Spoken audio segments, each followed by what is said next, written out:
कल दोपहर 1 बजे उद्धव ठाकरे ने अपनी पार्टी की सबसे बड़ी मीटिंग बुलाई है। शिवसेना भवन में कल उद्धव ठाकरे ने बहुत बड़ा फैसला लेने का तय किया है। तो क्या कल दोपहर 1 बजे उद्धव ठाकरे इस्तीफा देने वाले हैं?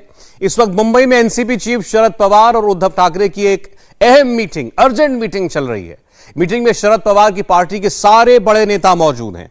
शिवसेना से खुद उद्धव ठाकरे और आदित्य ठाकरे आमने सामने बैठे हैं।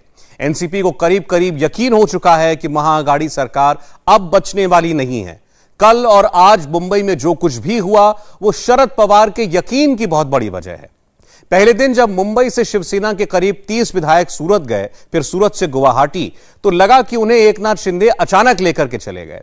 लेकिन उसके बाद करीब 12 से 15 विधायक मुंबई से सूरत और उसके रास्ते गुवाहाटी पहुंच गए। यह सब कुछ पिछले कुछ घंटों के अंदर हो गया। शरद पवार को अब यकीन होने लगा है कि उद्धव की पार्टी के विधायक उन्हें नहीं, एकनाथ शिंदे को अपना नेता मान चुके हैं। उसी के बाद अब शरद पवार करीब करीब भांप चुके हैं कि उद्धव के सहारे महाअघाड़ी सरकार नहीं चल पाएगी। उद्धव मैनेज नहीं कर पा रहे हैं, बागी विधायकों को नहीं मना पा रहे हैं और वो सरकार चलाने की स्थिति में है ही नहीं। तो क्या ऐसे में उद्धव ठाकरे का इस्तीफा ही एकमात्र विकल्प है? समझते हैं एक रिपोर्ट से।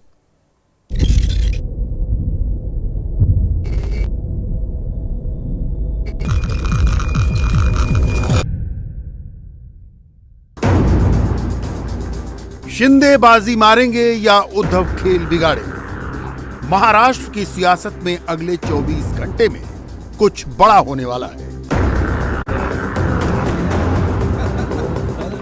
अंदर की खबर आ गई है, बागी कैंप को ग्रीन सिग्नल मिल गया है। फाइनल प्लान रेडी है, एग्जीक्यूशन किसी भी वक्त हो सकता है। ठाकरे को सीधी चुनौती देने वाले एकनाथ शिंदे ग्राउंड जीरो पर एक्शन वाली जगह पर आगे की स्ट्रेटजी के साथ रेडी है।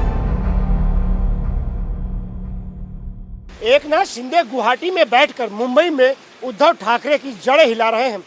लेकिन अब इस सियासी घमासान का फाइनल मैच होगा। अगले 24 घंटे में कोई बहुत बड़ी खबर आ सकती है। मुंबई में भी हलचल बहुत तेज हो गई है। मातोश्री से शिवसेना भवन तक आदित्य के राउंड लगने शुरू हो गए हैं। महाराष्ट्र की सियासी उठापटक के बीच यहां इस वक्त आप देख सकते हैं कि आदित्य ठाकरे यहां सेना भवन पहुंच रहे हैं। उद्धव ने भी वीडियो कॉन्फ्रेंसिंग वाला रिमोट ऑन कर दिया है।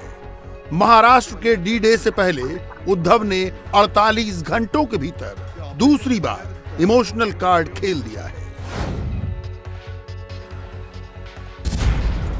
अपने शिवसैनिकों को अप्रोच करना शुरू कर दिया है। पहले आदित्य ने मोर्चा संभाला, फिर उद्धव मैदान में कूदे। दोनों ने मिलकर बागियों पर सीधा निशाना लगाया। आणि सत्तेचं पण तुम्हाला सांगतो मी, आता आपली सत्ता आहे, आकडे आहेत ते तर राहणार आणि आकडे विधिमंडळात जसं राऊत साहेबांनी सांगितलं असतात नसतात, सत्ता येत असते जात असते, हे सगळ्यांबरोबर होत असतं। पण परवाच्या उद्धव साहेबांच्या फेसबुक लाईव्ह नंतर मला एक कळलेलं आहे की ह्या महाराष्ट्रात आणि ह्या हिंदुस्थानात आकडे असले नसले तरी ह्या 2.5 वर्षात जे आपण काम केलेले, मुख्यमंत्री महोदयांनी जे काम केलेले आहे, प्रत्येकाच्या हृदयावर सत्ता करणारा एकच माणूस तो म्हणजे उद्धव साहेब ठाकरे राहणार। या देशात हृदयात आपण सत्ताधारी पक्ष आहोत। काय आणि बोलायचं काय हा एक महत्वाचा विषय आहे। परवा मला जे काय बोलायचं ते थोडक्यामध्ये मी फेसबुक लाईव्ह वरती बोललो। त्याचा काय परिणाम झाला किंवा काय परिणाम व्हावा असं मी काही ठरवलेलं नव्हतं। मी नेहमी माझ्या मनातल्या गोष्टी मोकळेपणाने बोलत आलोय, तसंच मी बोलणार, आज सुद्धा बोलणार। परवा मी बोललो आणि मी वर्षा सोडला आणि माझ्या मातोश्रीमध्ये आलो। काही जणांचे मला फोन आले, आजही येत आहेत की उद्धवजी तुम्ही वर्षा सोडायला नाही पाहिजे होतं। म्हटलं का? नाही, लोकांना असं वाटतं तुम्ही जिद्द सोडली।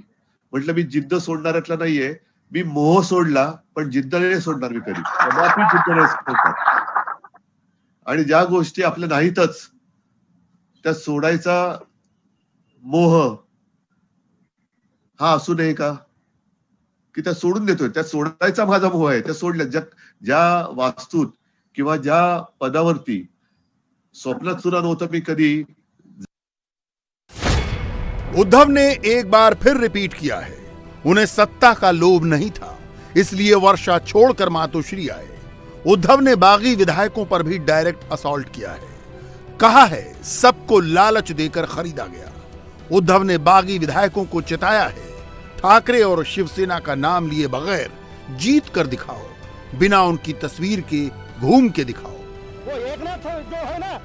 उद्धव ने एक और बड़ी बात कही है, उन्होंने अभी अपनी जिद छोड़ी नहीं है, हार मानी नहीं है। मतलब साफ है, महाराष्ट्र के सियासी ड्रामे का असली क्लाइमेक्स अभी बाकी है। उद्धव साहब ने यही बोला कि जितने जाने का है उतने जाने दो, जो निष्ठावान है मेरे साथ रहने दो, मैं निष्ठावान के साथ पार्टी फिर से खड़ी करूंगा। अगर मरने के पहले भी शिवसेना छोड़ी तो उन्होंने एक ना एक दिन ऐसा आ जाएगा कि उन्होंने राजकारण से मर जाएंगे, राजकारण उनका खत्म हो जाएगा, विनाशकाली विपरीत बिंदी हो जाएंगी। वो एकनाथ जो है ना, वो एक ऑटो चालक था, ऑटो चालक।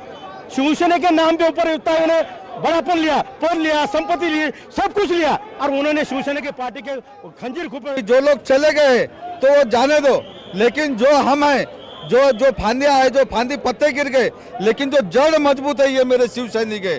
और आगे आने वाले इलेक्शनों के अंदर इनका घूमना इनके लिए बहुत कठिन हो जाएगा। उन्होंने तो सड़े हुए पत्ते कहाँ जो गल गए हैं, जो खा के अभी सड़े हुए थे वो गल गए हैं। अभी शिवसेना के नए पत्ते आएंगे, नया उभा रहेगा, नए मोहर आएंगे और बहुत मजबूत शिवसेना आगे आएगा। उद्धव अपने फेवर में माहौल बना रहे हैं, बागी विधायकों के खिलाफ शिव सैनिकों को उकसा रहे हैं। ठाकरे कैंप ने क्लियर मैसेज दिया है, अब कागज की लड़ाई कागज से, सड़क की लड़ाई सड़क से लड़ी जाएगी। शिव सैनिकों को रेडी रहने का ऑर्डर दे दिया गया है।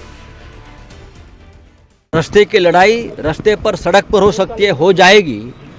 अब तक शिव सैनिक सड़क पर नहीं उतरे हैं।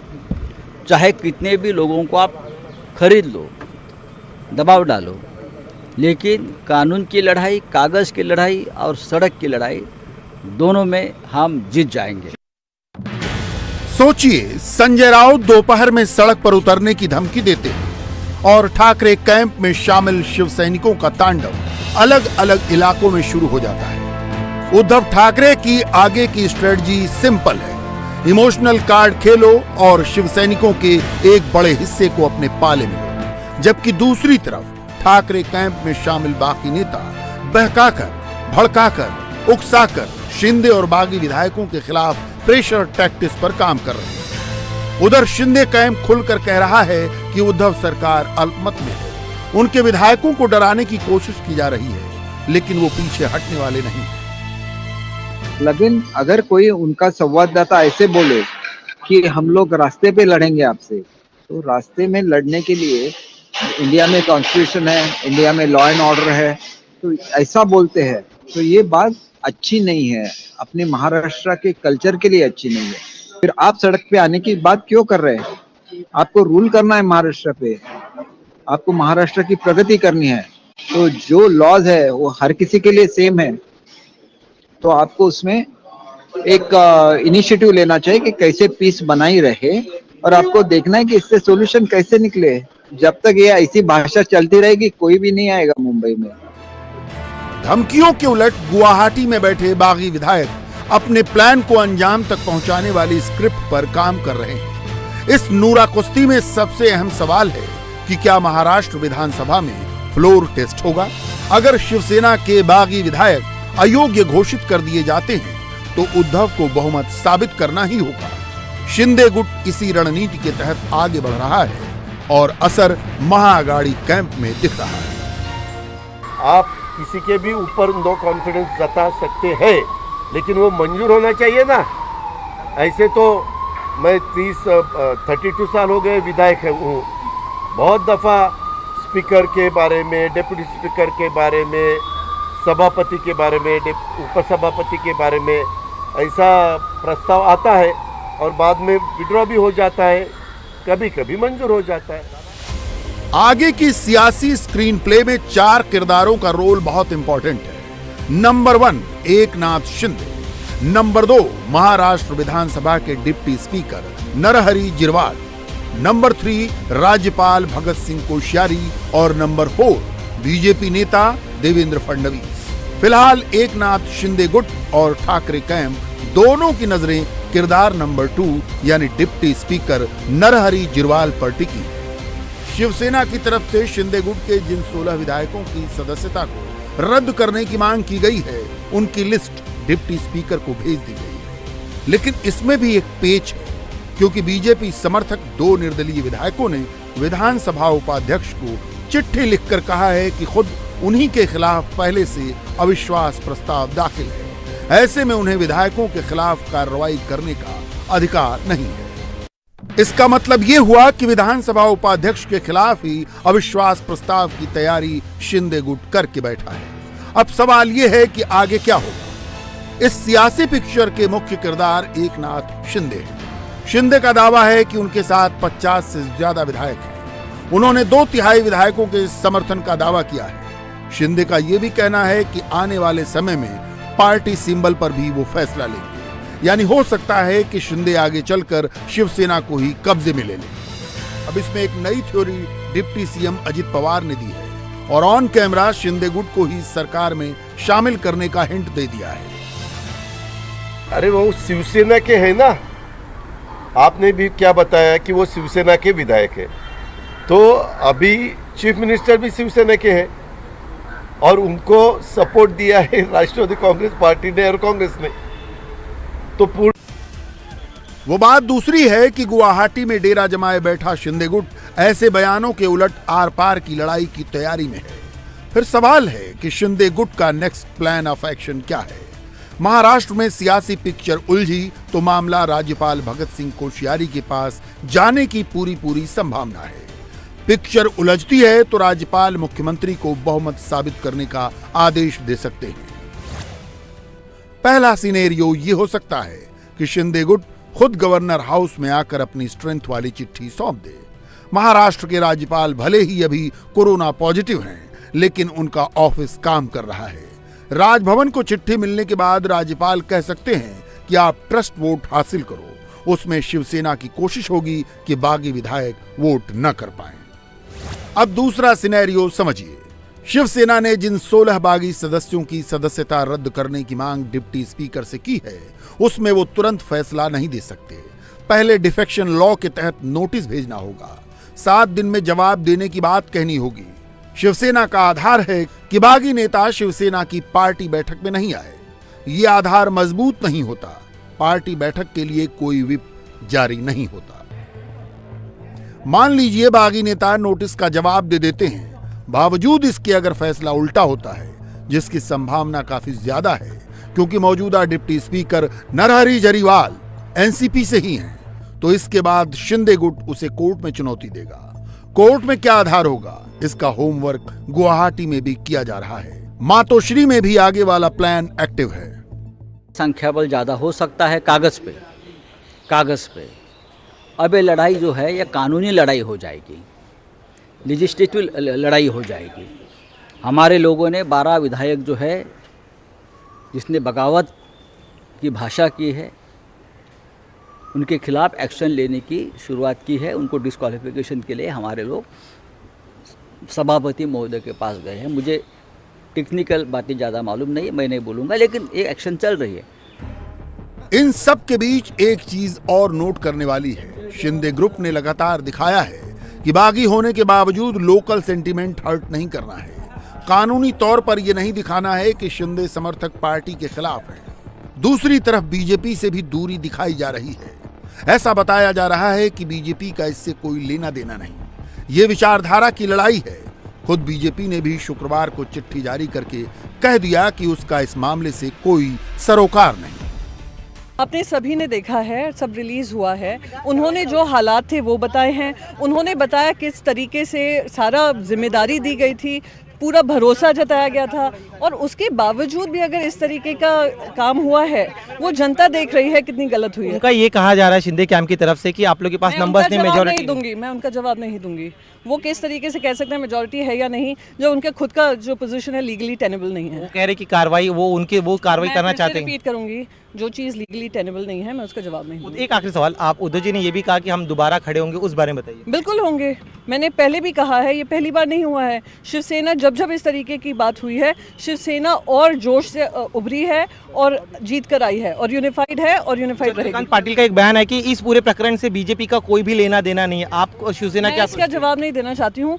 जब खुद एकनाथ शिंदे जी ने कहा एक सुपर पावर हमारे साथ है, एक नेशनल पार्टी हमारे साथ है, उसका जवाब सामने आ ही गया है। चलिए, शुक्रिया हमसे बात करने के लिए। उद्धव ठाकरे कैमरे पर भले ही फूंक फूंक कर कदम रख रहा हो, लेकिन उनकी एक स्ट्रेटजी ये भी है कि जैसे ही गुवाहाटी से सारे विधायक मुंबई लौटे, उनमें से कुछ को वापस अपने कैंप में शामिल कर लिया जाए। जो चीजें जनता को बोली जाती है वो चीजें सही नहीं है, इतना ही मैं कहना चाहता हूँ कि हमने आज मांग नहीं की है। अगर उनको पद छोड़ने की मांग करते तो वो 1.5 साल पहले करते। 1.5 साल से हम लोग उनको बोल रहे हैं कि ये अलायंस ठीक नहीं है, आपकी पार्टी खत्म होती जा रही है। आप किसी भी एमपी को भी कॉन्फिडेंस में लेके पूछिए कि what is the ground reality. That ground reality is this two parties are finishing off Shiv Sena and that is the fact. यानी एक चीज तो क्लियर है, शिंदे गुट लंबी लड़ाई के लिए रेडी है। इसमें कोई दो राय नहीं कि इस वक्त इमोशनल माहौल बनाकर शिव सैनिकों को अपने फेवर में करने वाले महाराष्ट्र के हीरो उद्धव ठाकरे ही हैं। लेकिन अगर बागी विधायक उनके साथ आने की बजाय बीजेपी के साथ जाते हैं तो फिर हीरो ही बदल सकता है। और अगर ऐसा होता है तो देवेंद्र फडणवीस दोबारा महाराष्ट्र के हीरो बन सकते हैं।